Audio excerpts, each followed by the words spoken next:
Coincideix amb el seu xarxa de vides. Hi ha les Illes Balears, també hi ha València, hi ha Perpinyà. El àmbit territorial són Cerdanyola del Vallès i Sabadell. Com escolteu? Però No es té tampoc la sensació aquella de que es fa una sessió de sobirania del col·legi al Consell, al contrari.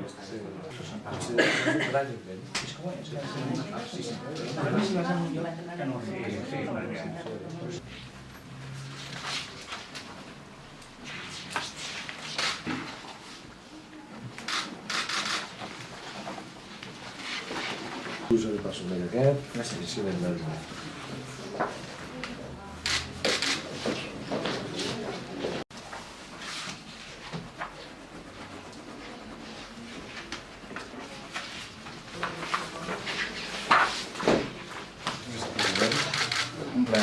Igualment. Va.